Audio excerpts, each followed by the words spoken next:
Hello student, आज की video में हम cell the unit of life के क्वेश्चन करने वाले हैं। पहले की वीडियोस में हमने 10 इंपॉर्टेंट क्वेश्चन किया था, उसी को आगे बढ़ाते हुए आज हम 15 क्वेश्चन करने वाले हैं। ये क्वेश्चन है जो जिन्हें करने के बाद आपको इस चैप्टर में कॉन्फिडेंस आएगा। चलिए स्टार्ट करते हैं। फर्स्ट क्वेश्चन है, विच of the following correct recording processed mRNA in eukaryotic? Option number A, exon and intron do not appear in the processed mRNA. Option number B, both exon and intron appear in the processed mRNA. Option number C, intron appear but exon do not appear in processed mRNA. Option number D, exon appear but intron do not appear in processed mRNA. Pause the screen and attempt the question. Okay.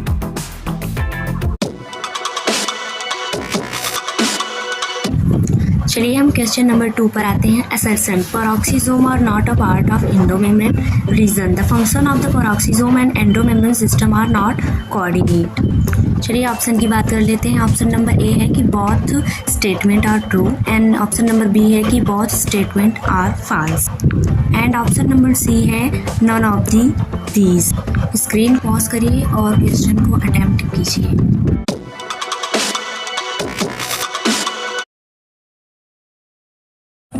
Question number 3 पर आते हैं। Fat membranous tubule which connect to granum in the stroma card.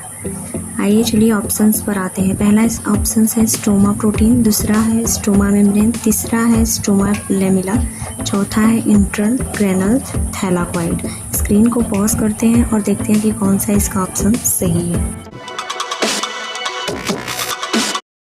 Answer is C. अभी तक हमने 3 question कर लिया है। अब हम चौथे क्वेश्चन पर आते हैं। Nuclear membrane is a derivative of. Option number 1 है membrane of Golgi complex, option number 2 है माइक्रोट्यूब्यूल्स और 3 है रफ ER है, चौथा है स्मूथ एंडोप्लाज्मिक रेटिकुलम। स्क्रीन को पॉज करके क्वेश्चन को सॉल्व कीजिए। Answer is C. 5वें वाले नंबर के क्वेश्चन पर which of the following is true for nucleolus. पहला है larger nuclei are present in dividing cell, दूसरा नंबर का ऑप्शन है कि it is a membrane bound structure, तीसरा नंबर का है it is a take part in spindle formation, चौथे नंबर का है it is a site for active ribosomal RNA synthesis. Option को अच्छे से देख लीजिए। स्क्रीन को पॉज करके क्वेश्चन को सॉल्व कीजिए। Answer is C. Which of the following function is carried out by cytoskeleton in a cell? चलिए ऑप्शंस को देखते हैं। ऑप्शन ए है protein synthesis, B motility, C transportation and fourth number का है न्यूक्लियर मेम्ब्रेन। हमारे channel को subscribe कीजिए ताकि आपको ऐसे ही और वीडियोस मिलते रहें और अपना क्वेश्चन प्रैक्टिस करते रहें जो नीट के लिए बहुत ही इम्पोर्टेंट है। आइए स्क्रीन को क्रॉस करते हैं और क्वेश्चन को सॉल्व करते हैं। Answer is B. तो अब हम क्वेश्चन नंबर 7 पर आ गए हैं, जहाँ पर है कि the biosynthesis of ribosomal RNA occurs in. पहला ऑप्शन है कि राइबोसोम्स, दूसरा है गोल्जी अपार्टस, तीसरा है माइक्रोट्यूब्यूल्स एंड चौथा है न्यूक्लियस। सभी क्वेश्चन को आराम से देखिए और इनको स्क्रीन को पॉज करके सभी क्वेश्चन को सॉल्व कीजिए। देखिए कि इनका आंसर कौन सा है। Answer is D. तो आइए हम 8 नंबर के क्वेश्चन पर आते हैं। The non sticky chromosomal ends are known as. Options को देखते हैं कि पहला ऑप्शन क्या है, क्रोमेटिड है, सेकंड ऑप्शन है सेंट्रोमियर, थर्ड ऑप्शन है सैटेलाइट्स एंड फोर्थ ऑप्शन है टेलोमियर्स।